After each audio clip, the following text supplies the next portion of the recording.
Terrie Carr, and welcome to the Best of the Box 2017. As we gear up for the new year, let's look back at some of our most memorable WDHA guests. Whether it was live in the DHA Coors Light studio for a performance, catching up backstage, or on location, the Rock of New Jersey was up close and personal with our faves and yours. Icons or DHA rockers on the rise, we hung out with some super talented people. Happy New Year, and enjoy the Best of the Box with a few clips from some of our favorite guests. See you in 2018.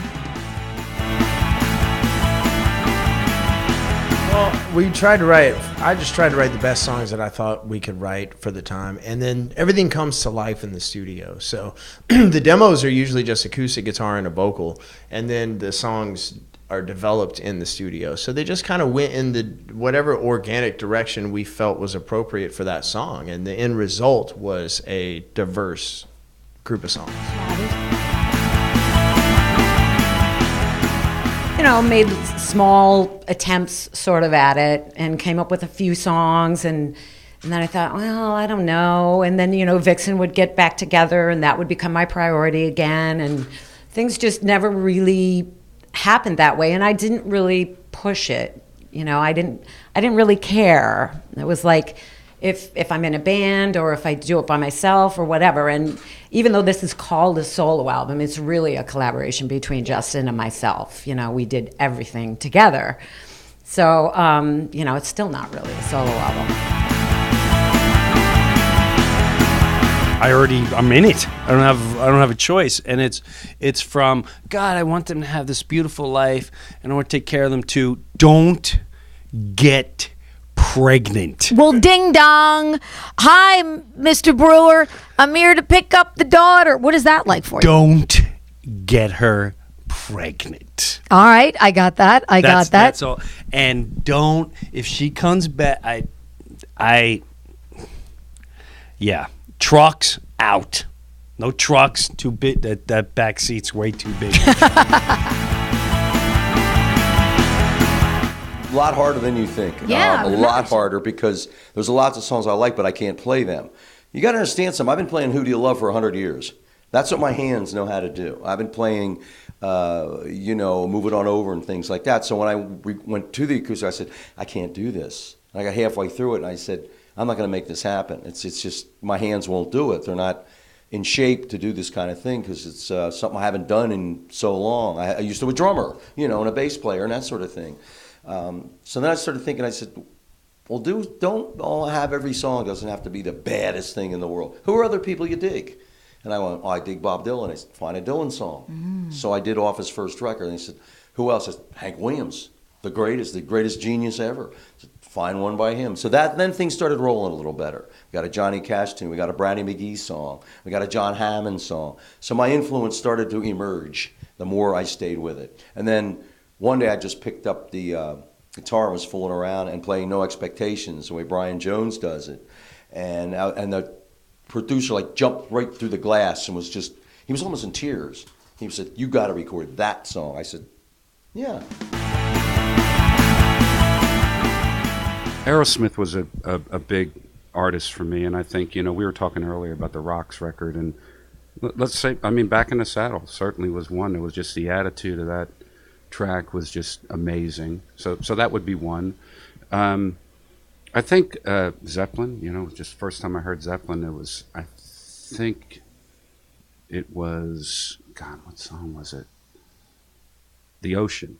Mm-hmm. I was like, man, I've never heard anything like that before. Yeah. I think that's the first Zepp tune I ever heard. And I was just like, it's so cool.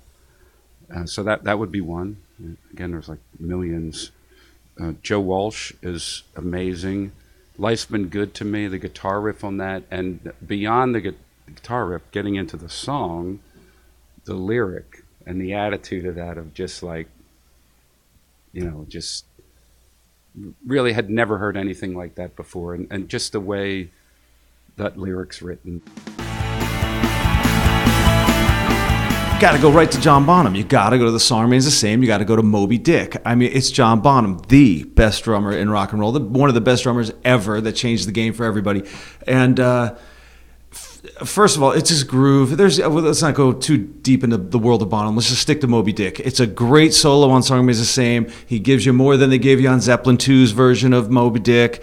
And the drum sound is insane. It's, there's so many great Bonhamisms through the whole thing. He's playing with his hands, plays with the timpani, timpani solo in there.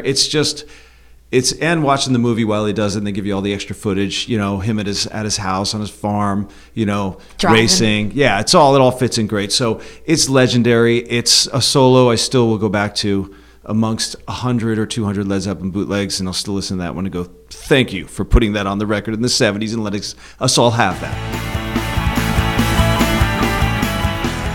Yeah, absolutely. I've been through so many kinds of music, and now I'm kind of fusing the blues and the rock thing. And what I loved about a lot of the old records was just how they had that big sound. It was, I guess they call it the analog sound. So we recorded it and mixed it on one of those really old mixing consoles, mixing boards, and we used, what they did in the old days, whereas now everybody's making music in computers, which is great, but sometimes when you get it out of the box, like we're in the box right now, but sometimes when you take your music out of the box and you put it into a mixing console that's the old school, you get that bigger sound.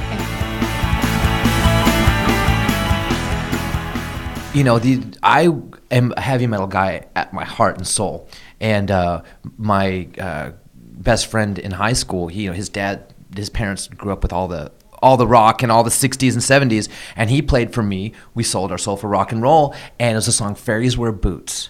I played that song over and over. Another song that has that sort of beginning, almost it's got it's got this haunting beginning, and then and what's great about it is by the time he gets to the third verse, he says, I went to the doc to see what he could give me. He said, son, oh son, you've gone too far, 'cause smoking and drinking is all that you do. He doesn't finish the line. He just goes, yeah. And I'm like, what? Awesome. He's like, yeah, I agree with you, doctor. Yeah. A Whole Lot of Love from Led Zeppelin 2. That was my dad had a big record player, and he had all these records, and they have a certain smell to them, like it's the cardboard they're in, the sleeves. And he had some Doors and some Supertramp, Pink Floyd, stuff like that, Beatles. And I put on Led Zeppelin. I didn't know who Led Zeppelin was, and that's the first song, and it was in stereo. And I heard that, and that was it. I want to play guitar.